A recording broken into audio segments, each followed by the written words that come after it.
সুপ্রিয় দর্শক বন্ধু, আসসালামু আলাইকুম। প্রতিদিনের মতো আজকে আপুকে আমি চ্যানেল হাজির করেছি। মিডিয়া কি কারণে আসছে সেটা আপনি শোনাবো। আসসালামু আলাইকুম আপু। ওয়ালাইকুম সালাম। ভালো আছেন? হ্যাঁ, ভালো আছি। আপুর কি আগে বিয়ে শাদী হয়েছিল? হ্যাঁ, হয়েছিল। যাক, স্বামী নিয়ে সুখী আছেন নাকি? না, অনেক কষ্ট আছে। অনেক কষ্টে আছেন না? হুম। তো একা একা থাকেন? হ্যাঁ। আচ্ছা, বিয়ে বসবেন তাহলে এখন? আবার বিয়ে বসমো যদি মনের মতো হয় তাহলে বসমো। মনের মতো হলেই বিয়ে বসবেন না? হুম। ফ্যামিলিতে বাবা মা ভাই বোন কেউ আছে?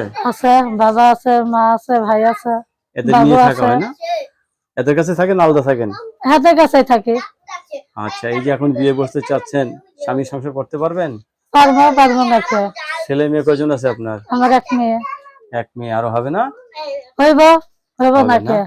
দর্শক আপুর কথাগুলো শুনলেন। আপু কিন্তু অত্যন্ত সরল সোজা মানুষ। আপুর জীবন সঙ্গী চাচ্ছে, ছেলে যে বয়সেরই হোক, আপুর তরফ থেকে কোনো সমস্যা নেই, ঠিক না? হুম।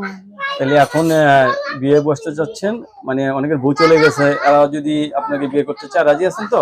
হ্যাঁ, যে সে যদি আমার পুরো পাঁচটা দিতে পারে তাহলে অবশ্যই আমি রাজি। আপনার কাছে ধন্যবাদ আমার চ্যানেল সম্বন্ধে জন্য। পরবর্তী ভিডিওর জন্য অবশ্যই অপেক্ষা করবেন।